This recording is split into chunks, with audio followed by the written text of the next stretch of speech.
ಅರೆ ರಾಜ್ಯದ ಮುಖ್ಯಮಂತ್ರಿಗಳಿಗೆ ರಾಜಕೀಯವೇ ಮುಗ್ದೋಗಿತ್ತು, ರಾಜಕಾರಣವೇ ಮುಗ್ದೋಗಿತ್ತು.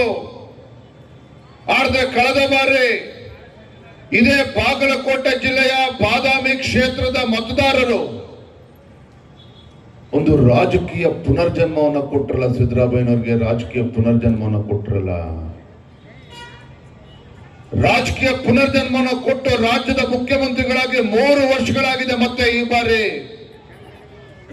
ತಮಗೆ ರಾಜಕೀಯ ಪುನರ್ಜನ್ಮ ಕೊಟ್ಟಿರ್ತಕ್ಕಂಥ ಬಾಗಲಕೋಟೆ ಜಿಲ್ಲೆಗೆ ನೀವು ಕೊಟ್ಟಿರ್ತಕ್ಕಂಥ ಕೊಡುಗೆ ಏನು?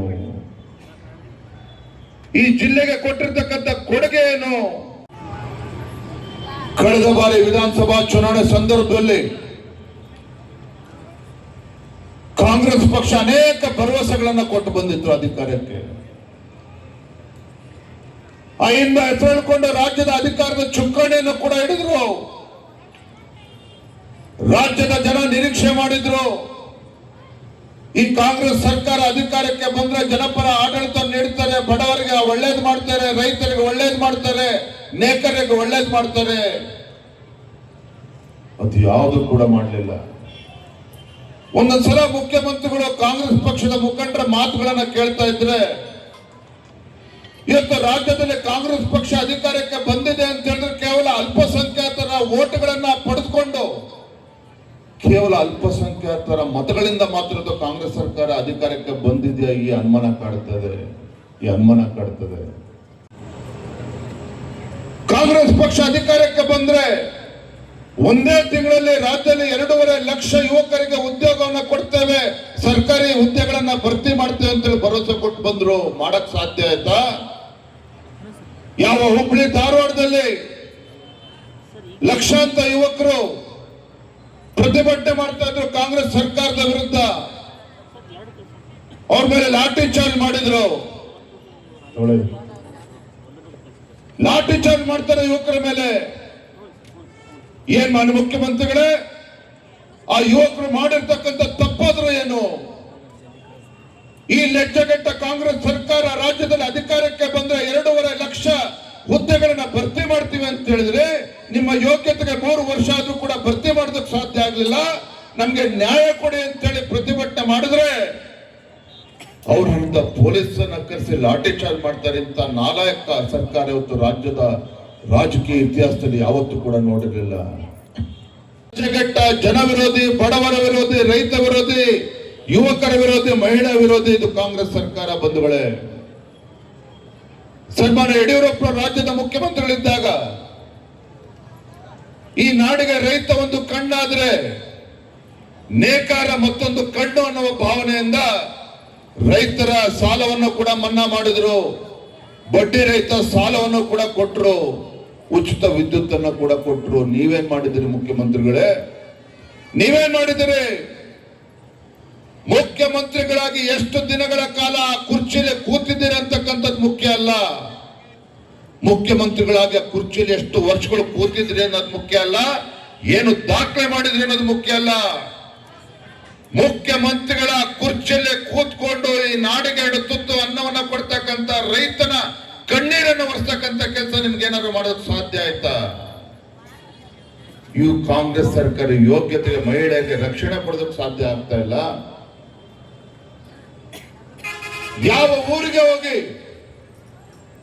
ಮೆಡಿಕಲ್ ಶಾಪ್ ಸಿಗುತ್ತಲ್ಲ ಗೊತ್ತಿಲ್ಲ, ಹೆಂಡದ ಅಂಗಡಿ ಮಾತ್ರ ಸಿಗ್ತದೆ. ಕಾರಣ ಮುಖ್ಯಮಂತ್ರಿಗಳು ಆದೇಶ ಮಾಡಿದ್ದಾರೆ, ತನ್ನ ಗ್ಯಾರಂಟಿಗಳಿಗೆ ಹಣವನ್ನ ಕ್ರೋಢೀಕರಿಸೋದಕ್ಕೆ ಸಾಧ್ಯ ಆಗೋದಿಲ್ಲ ಅಂತ ಹೇಳಿ ಕಂಡಲ್ಲಿ ಇವತ್ತು ಹೆಂಡದ ಅಂಗಡಿಯ ಪರವಾನಗಿಯನ್ನ ಕೊಡ್ತಾ ಇದ್ದಾರೆ. ಈ ರಾಜ್ಯದ ಮುಖ್ಯಮಂತ್ರಿಗಳಿಗೆ ಅನ್ನಿಸ್ಬೇಕಾಗಿತ್ತಲ್ಲ, ಬಡವರ ಮನೆಗೆ ಗೃಹಲಕ್ಷ್ಮಿ ಕೊಡ್ತೇನೆ, 2,000 ರೂಪಾಯಿ ಕೊಡ್ತೇನೆ ಅಂತ ಹೇಳಿ ಬಡಾಯಿ ಕೊಚ್ಕೊಳ್ತಕ್ಕಂಥ ಮಾನ್ಯ ಮುಖ್ಯಮಂತ್ರಿಗಳೇ, ಆ ಬಡ ಕುಟುಂಬಕ್ಕೆ ಇವತ್ತು ಬೆಂಕಿ ಹಚ್ಚತಕ್ಕಂಥ ಕೆಲಸ ಮಾಡ್ತಾ ಇದ್ದೀರಲ್ಲ. ಆ ಬಡ ಕುಟುಂಬವನ್ನ ಬೀದಿಗೆ ತರ್ತಕ್ಕಂಥ ಕೆಲಸ ಮಾಡ್ತಿದ್ರಲ್ಲ, ಹೆಂಡದ ಅಂಗಡಿ ಕೊಟ್ಟು. ಆ ಭಗವಂತ ಮೆಟ್ತಾನ ನಿಮ್ಗೆ? ಹಾಗಾದ್ರೆ ಕೂಡ ತೀರ್ಮಾನ ಮಾಡಿರ್ತಕ್ಕಂಥ ಸಂದರ್ಭದಲ್ಲಿ ಯಾವುದೇ ಅನುಮಾನಗಳಿಲ್ಲ. ಚರಂತಿ ಮಟ್ಟವರು ಒಬ್ಬ ಸಜ್ಜನ ರಾಜಕಾರಣಿ ಇದ್ದಾರೆ, ಒಬ್ಬ ಪ್ರಾಮಾಣಿಕ ರಾಜಕಾರಣಿ ಇದ್ದಾರೆ, ಕಳಂಕ ರಹಿತ ರಾಜಕಾರಣಿ ಇದ್ದಾರೆ. ಕಳಂಕ ರಹಿತ ಜನಸೇವಕರಾಗಿ ಈ ಕ್ಷೇತ್ರದ ಜನಸೇವೆ ಮಾಡಬೇಕು ಅಂತ ಇವತ್ತು ಮುಂದೆ ಬಂದಿರತಕ್ಕಂಥ ಸಂದರ್ಭದಲ್ಲಿ ಅವರನ್ನ ಇವತ್ತು ಗೆಲ್ಸ್ತಕ್ಕಂಥ ಕರ್ತವ್ಯ ನಮ್ಮೆಲ್ಲರದು ಕೂಡ ಇದೆ. ಅದನ್ನ ನಾವು ಯಾರು ಕೂಡ ಮರಿಬಾರ್ದು ಬಂಧುಗಳೇ, ನಾವು ಯಾರು ಕೂಡ ಮರಿಬಾರ್ದು. ಹಾಗಾಗಿ ಸಾಕಷ್ಟು ಸಮಯ ಆಗಿದೆ, ಹೆಚ್ಚು ಹೇಳೋದಕ್ಕೆ ಹೋಗೋದಿಲ್ಲ. ಸನ್ಮಾನ್ಯ BS ಯಡಿಯೂರಪ್ಪನವರು ಈ ನಾಡು ಕಂಡಂತ ಅಪ್ರತಿಮ ಹೋರಾಟಗಾರ. ಯಡಿಯೂರಪ್ಪನವರು ತಮ್ಮ ಜೀವನದುದ್ದಕ್ಕೂ ಕೂಡ ಹೋರಾಟಗಳನ್ನ ಮಾಡಿಕೊಂಡು 30-40 ವರ್ಷಗಳ ಕಾಲ ರಾಜ್ಯದಲ್ಲಿರ್ತಕ್ಕಂಥ ದೀನ ದಲಿತರು, ಪರಿಟ ಜಾತಿ, ಪರಿಟ ಪಂಗಡ, ರೈತ ಬಡವರ ಪರವಾಗಿ, ನೇಕಾರರ ಪರವಾಗಿ, ಎಲ್ಲಿ ಬಡವರು ರೈತರು ಕಣ್ಣೀರಾಗ್ತಾ ಇದ್ರು ಸನ್ಮಾನ್ಯ ಯಡಿಯೂರಪ್ಪನವರು ಹೋರಾಟಕ್ಕೆ ಇಳಿತಾ ಇದ್ರು.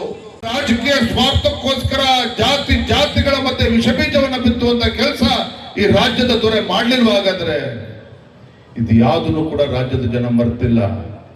ಹಾಗಾಗಿ ಬಂಧುಗಳೇ, ನನಗೆ ವಿಶ್ವಾಸ ಇದೆ ತಾವು ಈ ಕ್ಷೇತ್ರದ ಪ್ರಜ್ಞಾವಂತ ಮತದಾರರು, ವಿಶೇಷವಾಗಿ ಅಮೀನ್ಗಢದ ಮತದಾರರು ಜಾತಿ ಮತ್ತೊಂದು ಯಾವುದನ್ನು ಕೂಡ ನೋಡ್ದೇನೆ ಏಪ್ರಿಲ್ 9ನೇ ತಾರೀಕು ಮತದಾನಕ್ಕೆ ಹೋಗ್ತಕ್ಕಂಥ ಮುಂಚಿತವಾಗಿ ತಾವು ಬೆಳಗ್ಗೆ ಎದ್ದು ಸ್ನಾನ ಮಾಡಿ ಪೂಜೆ ಮಾಡ್ಬೇಕಾದ್ರೆ ದೇವರಲ್ಲಿ ಪ್ರಾರ್ಥನೆ ಮಾಡ್ತೀರಿ. ನಮ್ಮ ಗಂಡಂಗೆ ಒಳ್ಳೇದಾಗ್ಲಿ, ನಮ್ಮ ಮಕ್ಳಿಗೆ ಒಳ್ಳೇದಾಗ್ಲಿ, ನನ್ನ ಕುಟುಂಬಕ್ಕೆ ಒಳ್ಳೇದಾಗ್ಲಿ ಅಂತ ನಮ್ಮ ತಾಯಂದ್ರು ಪೂಜೆ ಮಾಡ್ತೀರಿ. ದೊಡ್ಡ ಸಂಖ್ಯೆಯಲ್ಲಿ ನಮ್ಮ ತಾಯಂದ್ರು ಹೊತ್ತಿದ್ದೀರಿ. 9ನೇ ತಾರೀಕು ವಿಶೇಷವಾಗಿ ಪೂಜೆ ಮಾಡ್ತಕ್ಕಂಥ ಸಂದರ್ಭದಲ್ಲಿ, ಆ ದೇವರಿಗೆ ಹೂವು ಹಾಕ್ತಕ್ಕಂಥ ಸಂದರ್ಭದಲ್ಲಿ ಮತ್ತೊಂದು ಒಂದು ಹೂವನ್ನ ಎಕ್ಸ್ಟ್ರಾ ಹಾಕಿ ಭಗವಂತನಿಗೆ, ಆ ಪುಣ್ಯಾತ್ಮ ಚರಂತಿ ಮಟ್ಟರು ದೊಡ್ಡ ಹಂತದಲ್ಲಿ ಗೆಲ್ಲಬೇಕು ಅಂತೇಳಿ ಭಗವಂತನಿಗೆ ಮತ್ತೊಂದು ಹೂವನ್ನ ಹಾಕಿ ಪ್ರಾರ್ಥನೆಯನ್ನು ಸಲ್ಲಿಸಿ ನಿಶ್ಚಿತವಾಗಿ ಹೇಳ್ತೇನೆ, ಚರಂತಿ ಮಟ್ಟ ಅವರ ಗೆಲುವನ್ನ ತಡೆಯೋದಕ್ಕೆ ಯಾವ ದುಷ್ಟ ಶಕ್ತಿಗಳಿಂದಲೂ ಕೂಡ ಸಾಧ್ಯ ಇಲ್ಲ. ಭಾರತೀಯ ಜನತಾ ಪಾರ್ಟಿ ಗೆಲುವು ಶತಸಿದ್ಧ, ಅದನ್ನು ಯಾರು ಕೂಡ ತಡೆಯೋದಕ್ಕೆ ಆಗೋದಿಲ್ಲ ನಮ್ಮ ಮಾತನ್ನ ಸಂದರ್ಭದಲ್ಲಿ ಹೇಳ್ತಾ